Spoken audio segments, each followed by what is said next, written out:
ब्रजेश फिलहाल प्रधानमंत्री नरेंद्र मोदी की सीट वाराणसी से विधान परिषद के निर्दलीय सदस्य एमएलसी हैं और उनके भतीजे बाहुबली नेता सुशील सिंह चंदौली की सैयद राजा सीट से बीजेपी के विधायक। अपने 3 दशक लंबे आपराधिक जीवन में 30 से ज्यादा संगीन आपराधिक मुकदमों में नामजद ब्रजेश सिंह पर MCOCA Maharashtra control of organised crime act, TADA terrorist and disruptive activities act और गैंगस्टर एक्ट के तहत हत्या, अपहरण, हत्या का प्रयास, हत्या की साजिश रचने से लेकर दंगा बवाल भड़काने, सरकारी कर्मचारी को इरादतन चोट पहुंचाने, झूठे सरकारी कागजात बनवाने, जबरन वसूली करने और धोखाधड़ी से जमीन हड़पने तक के मुकदमे लग चुके हैं। 2000 के दशक में कई सालों तक फरार रहे ब्रजेश का सुराग बताने वाले के लिए तब उत्तर प्रदेश पुलिस ने 5 लाख रुपए का इनाम भी घोषित किया था। 2008 में दिल्ली पुलिस की स्पेशल सेल ने भुवनेश्वर से उनको गिरफ्तार किया। आगे चलकर गवाहों के पलट जाने, गवाहों के बयानों में विरोधाभास होने और विरोधी पक्ष के वकीलों की कमजोर पैरवी की वजह से कई बड़े मुकदमों में वे बरी हो गए। 2016 में दिए गए अपने चुनावी शपथ पत्र के अनुसार उन पर अब भी 11 मुकदमे चल रहे हैं।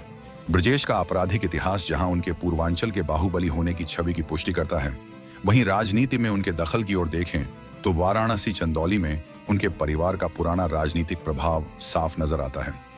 वाराणसी की एमएलसी सीट पर ब्रजेश और उनका परिवार पिछले 4 बार से जीतता रहा है।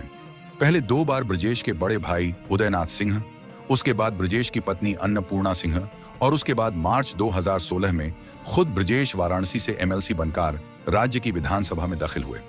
आज भी क्षेत्र के आम मुलाकाती वाराणसी सेंट्रल जेल में उनसे मिलने आते रहते हैं। साथ ही फिलहाल जेल में बंद ब्रजेश के परिवार के औपचारिक राजनीतिक चेहरे के तौर पर पहचाने जाने वाले उनके भतीजे सुशील सिंह लगातार तीसरी बार चंदौली से विधायक चुने गए हैं। कभी कृष्णानंद राय से लेकर राजनाथ सिंह जैसे भाजपा नेताओं के करीबी माने जाने वाले ब्रजेश के भतीजे सुशील भी अब औपचारिक रूप से भाजपा में शामिल हो चुके हैं। हाँ, यह भी बताना जरूरी है कि 2017 के चुनाव में जमा किए गए सुशील के शपथ पत्र के अनुसार उनके ऊपर भी हत्या के प्रयास और धमकी देने के 5 मुकदमे दर्ज हैं। लेकिन राजनीति से इतर जो बात ब्रजेश को दूसरे बाहुबलियों से अलग करती है, वह है अपराध के साथ साथ लगभग फिल्मी तरीके से फैला उनके व्यापार का सिंडिकेट। उत्तर प्रदेश एसटीएफ के मुताबिक पूर्वांचल के साथ साथ बिहार, झारखंड और मुंबई तक में फैले ब्रजेश के व्यापारिक कनेक्शन उनको आर्थिक तौर पर पूर्वांचल के सबसे मजबूत माफिया नेताओं में से एक बनाते हैं। बनारस के धरहरा गांव के रहने वाले ब्रजेश सिंह ने सन 1984 में हुई अपने पिता की हत्या का बदला लेने के लिए अपराध की दुनिया में कदम रखा। उस वक्त वह स्कूल अच्छे नंबरों से पास कर बनारस में बीएससी की पढ़ाई कर रहे थे, लेकिन तभी जमीन के एक विवाद से जुड़ी रंजिश में स्थानीय राजनीति में सक्रिय उनके पिता रविंद्रनाथ सिंह की हत्या कर दी गई। इसके बाद ब्रजेश ने घर छोड़ दिया और 1 साल के भीतर ही अपने पिता के तथाकथित हत्यारे हरिहर सिंह की हत्या कर दी। इस तरह ब्रजेश पर पहला मुकदमा 1985 में दर्ज हुआ, लेकिन वह पुलिस की पकड़ से बाहर रहे। 1986 की अप्रैल में चंदौली जिले के सिकरौरा गांव में हुए हत्याकांड में उनका नाम आया। इस मामले में ब्रजेश पर 32 साल तक मुकदमा चला। उन पर अपने पिता की हत्या का बदला लेने के लिए इस गांव के पूर्व प्रधान रामचंद्र यादव सहित उनके परिवार के 6 लोगों की हत्या में शामिल होने का आरोप था। घटना में चश्मदीद गवाह होने के बावजूद गवाहों के बयानों को विरोधाभासी बताते हुए 1218 में स्थानीय अदालत ने ब्रजेश को इस मामले में बरी कर दिया। वरिष्ठ पत्रकार पवन सिंह जोड़ते हैं, 32 साल पहले के इस हत्याकांड के बाद ब्रजेश को जेल भेजा गया, जहां पहली बार उनकी मुलाकात गाजीपुर के पुराने हिस्ट्री शीटर त्रिभुवन सिंह से हुई थी। इसके बाद पूर्वांचल में इन दोनों के गैंगों ने कई बड़े अपराध किए। फिर रेलवे और बिजली के ठेकों पर वर्चस्व के सिलसिले में इनकी मुख्तार अंसारी और उनके गैंग के साथ लंबी ऐतिहासिक दुश्मनी शुरू हुई, जो आज तक जारी है। मुंबई के अंडरवर्ल्ड के इतिहास के सबसे सनसनीखेज घटनाओं में शामिल जेजे अस्पताल शूटआउट में ब्रजेश को नामजद किया गया था। वरिष्ठ पत्रकार उत्पल पाठक बताते हैं, सितंबर 1992 की एक रात 20 से ज्यादा लोग अचानक मुंबई के जेजे अस्पताल के वार्ड नंबर 18 में घुस आए और बिस्तर पर लेटे शैलेश हल्दरकर को गोलियों से छलनी कर दिया। हल्दरकर बंबई के अरुण गवली गैंग के सदस्य थे और उनकी हत्या दाऊद इब्राहिम के रिश्तेदार इस्माइल पार्कर की हत्या का बदला लेने के लिए की गई थी।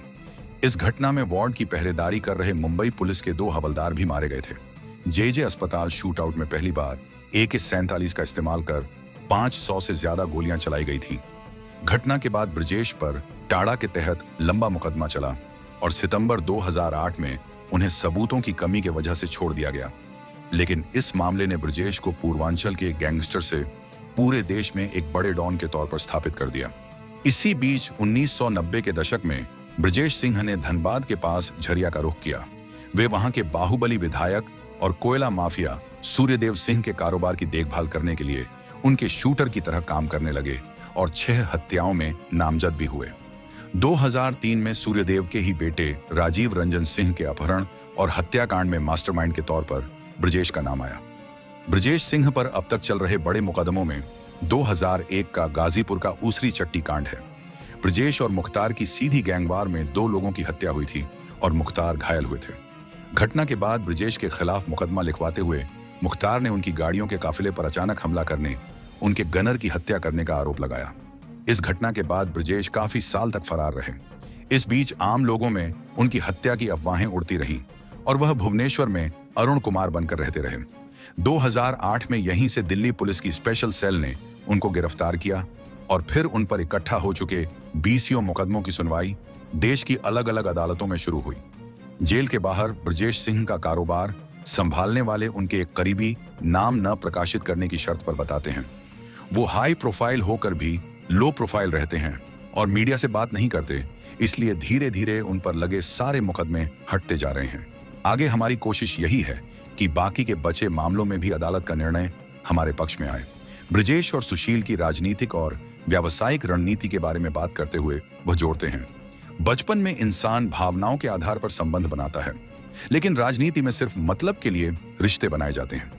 अभी दोनों चाचा भतीजा एक दूसरे की मजबूरी हैं, इसलिए साथ हैं, लेकिन जेल से बाहर आने के बाद भैया भी सांसद का चुनाव लड़ना चाहेंगे, क्योंकि दिल्ली जाकर संसद में बैठेंगे तभी तो पूर्वांचल पर कब्जा मजबूत होगा और हमारा व्यापार बढ़ेगा। जमीन के अंदर जो भी चीजें हैं जैसे रेता, गिट्टी और कोयला, जब तक इन पर हमारा कब्जा नहीं होगा तो व्यापार में फायदा कैसे होगा? इसके लिए राजनीतिक ताकत की भी जरूरत है। लोहे के स्क्रैप से अपना व्यापार शुरू करने वाले ब्रजेश सिंह पहले कोयले के धंधे में उतरे और फिर आजमगढ़ से शराब का व्यापार शुरू किया। बलिया, भदोही, बनारस से लेकर झारखंड, छत्तीसगढ़ तक काम फैलाया। फिर जमीन, रियल एस्टेट में आने के बाद अब रेत का व्यापार भी चल रहा है।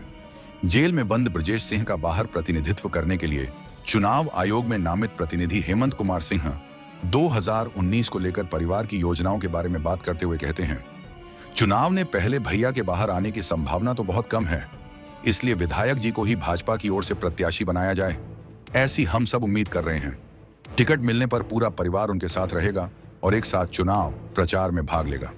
ब्रजेश सिंह के आपराधिक इतिहास के बारे में पूछे जाने पर हेमंत कुमार सिंह कहते हैं, जहां तक बाहुबली होने का प्रश्न है, परिस्थितियां इंसान को अपराधी बना देती हैं, लेकिन प्रदेश की क्षेत्रीय राजनीतिक पार्टियों बसपा सपा का ऐसा है कि जब तक कोई चुनाव में पैसा लगा सकने वाला जिताऊ उम्मीदवार अपनी पार्टी में होता है तब तक सब ठीक रहता है, और जैसे ही वह दूसरी पार्टी भाजपा में चला जाए वह इनके लिए बाहुबली और अपराधी हो जाता है।